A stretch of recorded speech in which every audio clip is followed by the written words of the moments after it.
Hey there, I'm James McKinven. And I'm Dago Renouve. And you're listening to This Indie Life.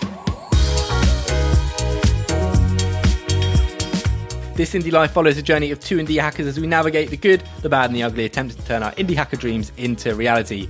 Each week you can tune in to see what progress we've made to achieve those dreams. In this episode, Dago is feeling a bit sharper after being sick and is debating if he has enough energy to record a fresh new segment for his course. I'm feeling happy and productive with all this new client work I've got in recently, but I'm very aware of the looming potential burnout, which we discuss in this episode. I see you still in bed.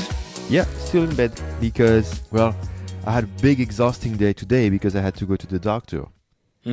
So I had to go down the stairs of my apartment, which is 3 stairs because there's no elevator. And this took me like 6 minutes. And then I had to go to the doctor, which is 300 meters away, which took me 15 minutes. And I was literally like just sitting on the street like every like 50 meters to like, okay, I'm waiting till my heart goes, calms down. But the doctor was pretty helpful. I was pleasantly surprised because I was scared she would be like, yeah, it's just anxiety or some bullshit like that. Yeah. And it's okay. I mean, like she thinks because when I lie down, my heart is still working fine. Like there's nothing weird happening.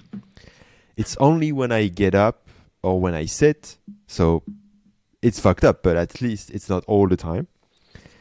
Well, it means that it's probably nothing major with my heart. So she could eliminate most, scary stuff. So that's cool. Like I'm going to have to go to a cardiologist.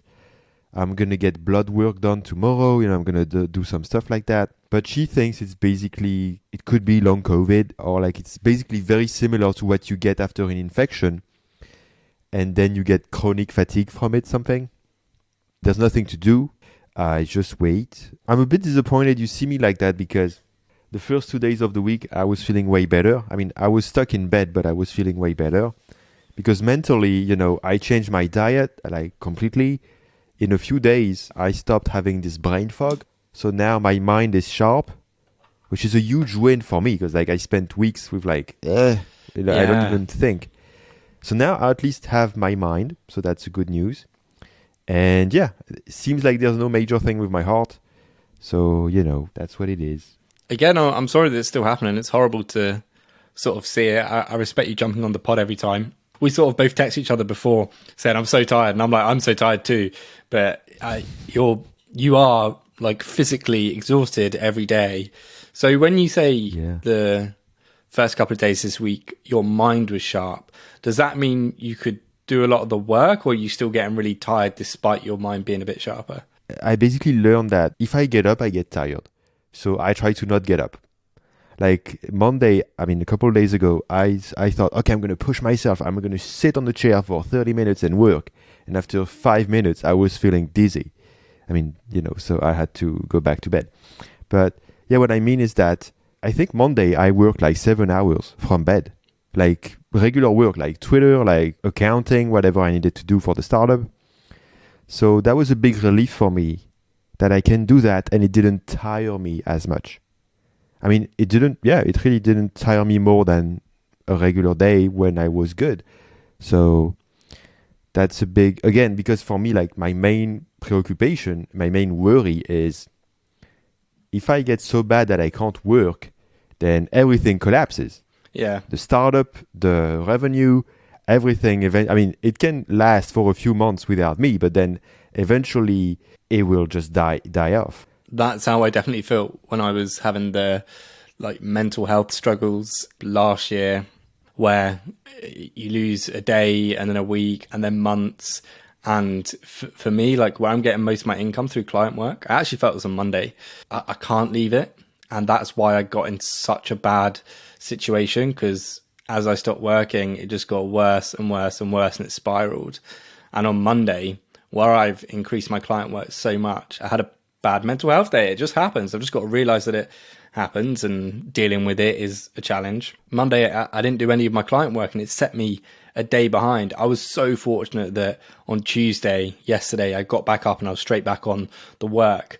But I'm now an entire day behind, and I didn't realize how much of an impact just a single day has on me now, where I've ramped up my work so much. But like when one day messes you up, it means you have too much on your plate. I mean, it happens to me all the time. Because like it's easier to help others than to help yourself. And like Lucy had this problem, so I helped her by like, you always need 1.5 empty days in a week. Because they're going to get filled up anyway. But to myself, it's harder to apply, because I don't follow my own advice. But I see what you mean. I'm like, yeah, it makes a lot of sense that when you lose a day, like, and then because the problem is you try to catch up.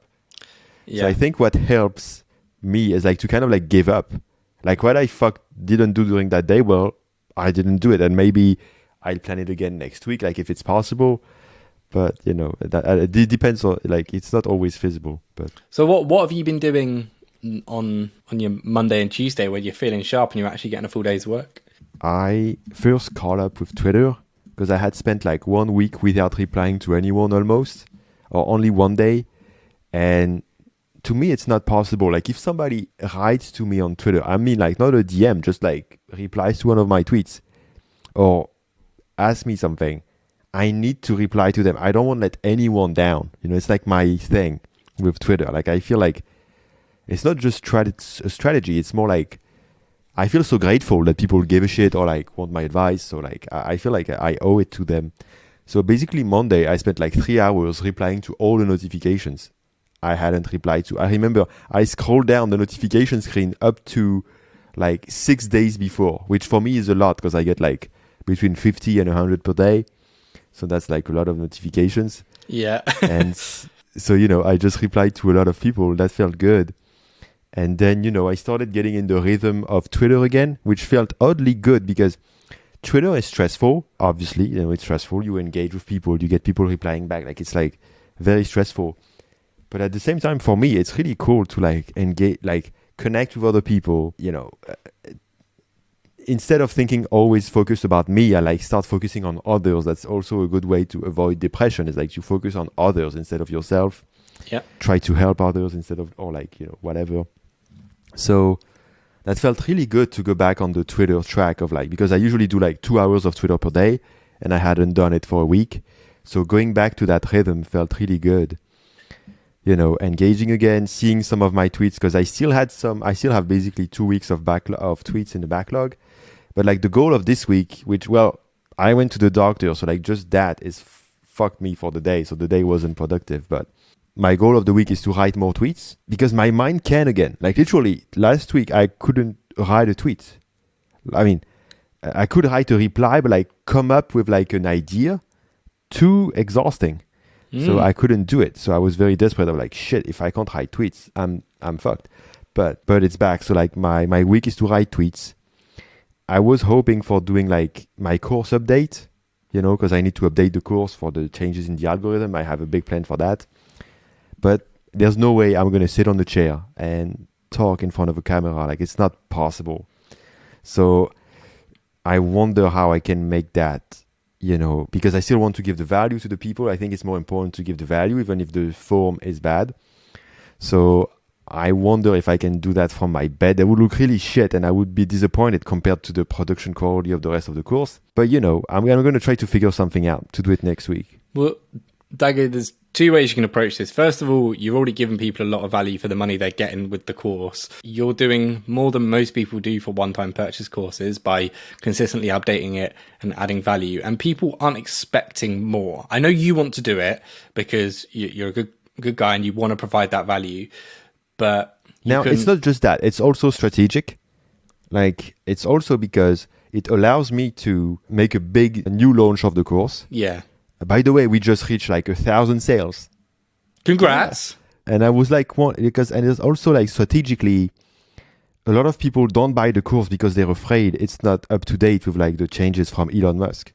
And I want to be able to say on my landing page, I want to be able to say, this is up to date, March 2023, latest Elon Musk changes, list the changes, and they know, I think this could make my course even more relevant and probably increase conversion. So it's also strategic. Like it's a gift for people who already bought it, but it's also going to get more sales. Okay, that makes sense. I didn't really think of it that way.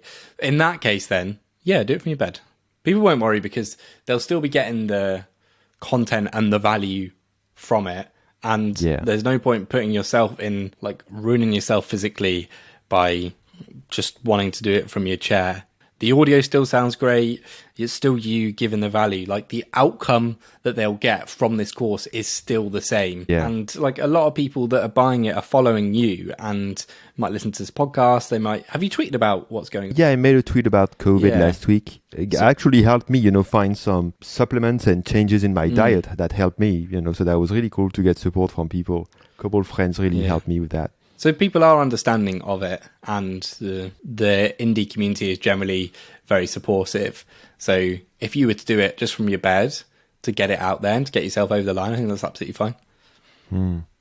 I would like to get, like, if people listen to this, I would like to get their feedback. Like, if they send me a DM or write to Indie Life, because I'm curious how they think. Because I'm thinking, okay, I need to find a way to get that black background, which is kind of like trademark of the course, while being comfortable. So I need to find a way. Because, like, sitting in a chair it's really weird. Like, my body, I don't know what's happening. But, like, if I sit on a chair, it's not good. But if I sit, like, on a, like, comfy, kind of like sofa type chair, it's okay. Black bed sheets? Yeah, good idea. That would be interesting. Or just find a really comfy lounge sofa, or do it in the car. Oh, the good news about all this is that, the problem when I recorded my course is I was always wearing this t-shirt, like this gray t-shirt that I told you, and I kept the same all the time. I mean, I changed it, but like visually for the person watching the course, it was the same shirt. And I bought the sweater version of this. And now that all I'm saying is that if I wear the t-shirt now in my state, I could get cold and it could make it worse to get my, because it's not very warm right now.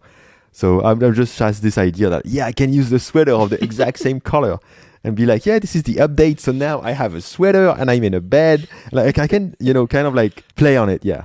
Yeah. So that would be cool. It's cool that I talk about it with you because it's giving me ideas, making me excited. Dude, if I could make this update while in this state, I would be so happy.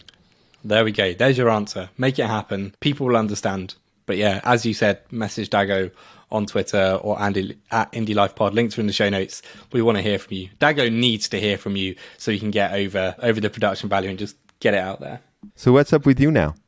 So dude, the last couple of weeks, I've been like getting as much client work in as I possibly can to try and fix the money situation. The good news is the money situation is almost under control. I feel so much better that I'm out of my overdraft, and most of the time it's sort of going up because I'm getting more income in and I've got regular income. But the downside of this is I've taken on so much work, and we alluded to it earlier. I missed a day on Monday and now I'm really struggling to keep up. So every day I'm working like full 8 to 10 hour days of focused on editing. This isn't like messing around. It's every single hour I've got to be right. Okay, onto the next edit, and it just feels a little too much for me at the moment. Plus, like recordings as well. So where I'm doing Indie Bites twice a week to get through my backlog, so I can get the year sponsor. I'm recording like 3-4 episodes a week, and it's just added so many hours, probably an extra day or two to what I was doing with client work alone. I've always wondered why you were so adamant about doing 2 edits per week, because what's wrong with like when there's a bad week you do 0 or 1, like, because you're already, you could maybe take it a slightly easier on that. The reason I'm doing 2 a week at the moment is to get through the backlog of sponsors that I already have paid. So people buy slots, and I have literally 10 episodes remaining to get out, and I've agreed and then you can get the money from the new one. Exactly. Okay. And we've agreed April 5th to go live on our first episode, so I have to do 2 a week to get those slots out. And the idea of trying to get 2 a week at the moment also is to continue doing that and to try and get ahead of myself. So you done 1 this week, or So today's Indie Bites episode, so I'm putting them out on Wednesdays and Fridays at the moment. And today's episode I have not put out. I did like 6 or 7 recordings last week. So I have edits ready to go, but some of them were long conversations, so hour-long conversations, and they are the scariest edits to do, and I often procrastinate for them. I've got the Make Lemonade podcast that I do and I host. That goes out on Wednesdays as well. And then I have the Uncensored CMO, which is my big client, which also goes out on Wednesdays. But at the moment, that's every other Wednesdays, Dago. So I sort of have a week's gap to try and get it done. Instead of getting ahead of myself and sort of chipping away at the work, I often leave it to the last minute. And my plan was to get the chunk of the edits due today done on Monday. And I didn't start those till yesterday on the Tuesday, and it just put me so far behind. Yeah, because Monday you were feeling shit. Okay. Exactly. So I feel like I've taken a lot on. I know that this is also temporary, and I only have to do it for trying to build my income back up. I'm figuring out how to streamline my process for a lot of this. Also, once I can get my income to a point, I will be outsourcing some of this editing, and that will feel really good. Yeah, so I guess pushing yourself only works if there's a finish line. Yeah. Like if there's no finish line, like it's like you just burn out. But like if there's a finish line, it can be good, even though it's exhausting. So I wonder, like, where's the finish line? So that is a good point, because if I'm working the way I am, a lot of them are recurring clients. I suppose with Indie Bites, it will be going down to 1 a week commitment to publish. And if I'm going 1.5, that gives me a little extra time. Yeah, basically once you're done with the 10 episodes backlog of sponsors, the published schedule becomes 1 a week again. Yeah, I also have some edits I'm doing which clients have paid for batches of edits. So there is a finish line for those that I'm just sort of... I've only got a few clients who are on a monthly subscription. 3, I think. The rest of them, it isn't monthly, and I just have to get through the batch. So there is a finish line there. There's also a big thing I'm working towards. Did I tell you about this? Yeah, you told us last week. I'm feeling so motivated right now because I really want that. So I don't know if that was what's triggered it, but I definitely feel very excited about the fact that... Basically, the finish line sounds very good to me. Like, the finish line is basically 3 things. You are not in debt anymore, or like the most annoying debt is gone. You can work a bit less because you won't have to go through the backlog of Indie Bites. And you can... Like, that's like the sexiest finish line, dude. So... Like, I'm just saying, like, as a thought experiment, when there's a finish line like that, you want to rush to get there. You know, I'm not saying you're not doing that. I'm just saying that, you know, like, it's a good finish line. Like, it's a cool finish line. So, I don't know. How do you see it? I hadn't thought about it like that. You've helped me there, Dago, because I was feeling stressed today with the amount I had on. I understand the reasons I'm doing it, but it's not something that is fully sustainable, I don't think. Yeah, no, but it doesn't have to be, because there's a finish line. You're right. And when is the finish line? Like in 1 month? 1 month, or something? Yeah. Pretty much. So, dude, it's like 1 month.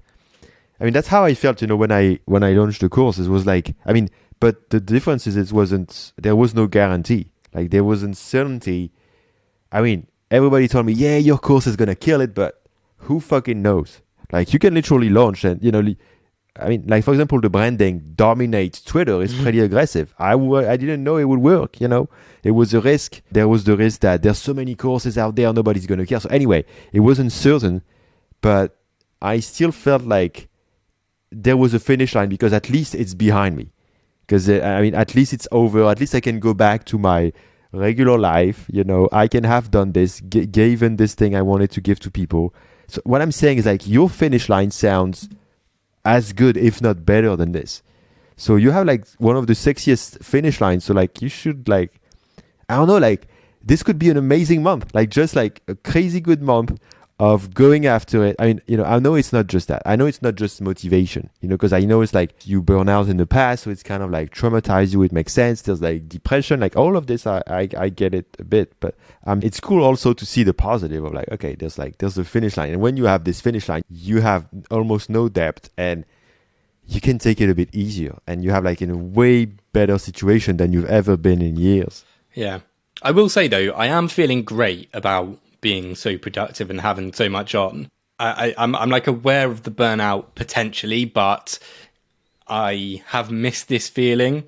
We've spoken about it before. It sort of goes in waves for me where I'm feeling really good and productive, but I'm hitting deadlines. I'm like on to the next thing. I'm not like doing the work and feeling frustrated or tired. It's like I'm having full productive days. I'm working my Monday to Friday and I'm taking the weekends off with the flexibility that I need. So it's great. I'm feeling really happy about it. I'm just like wary. Yeah, no, it makes sense. It makes sense.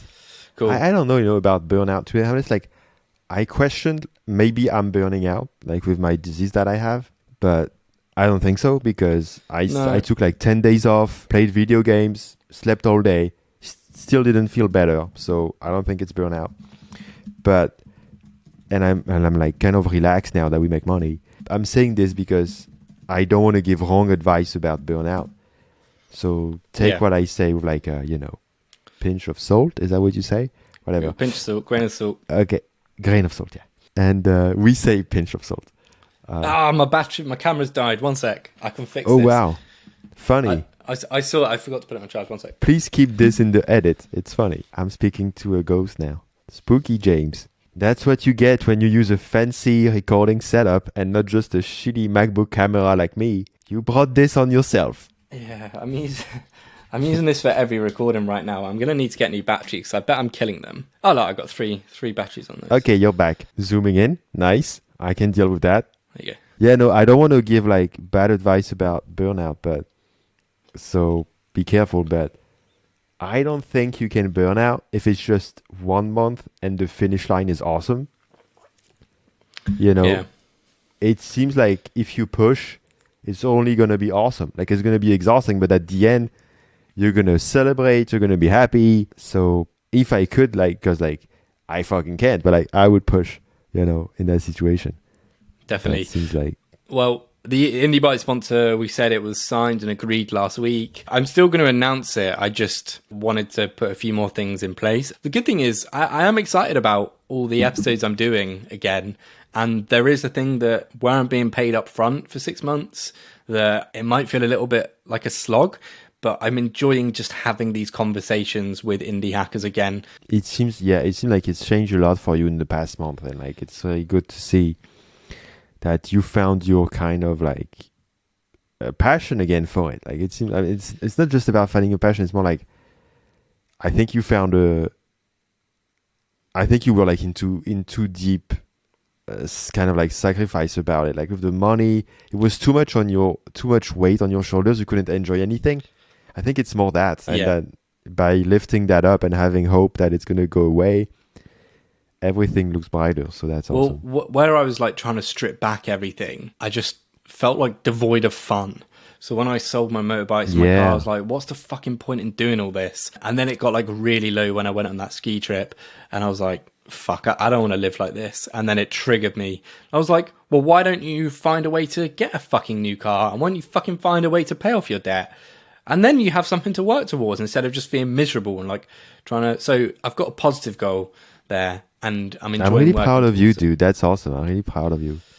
Thanks, man. It's been a bit of a change, but I'm hoping I can sort of at some point this year move away from doing client work. So sort of bring it up, solve money situation, and then build up the other things that can... That could be an amazing year for you, It just starts like this, but it can be an amazing year. And you end the year with only passion projects and, your wallets, and you make a living and you have no debt. Exactly that. Cool, dude. All right, should we wrap it up here? Yeah, that was cool. Bye, guys.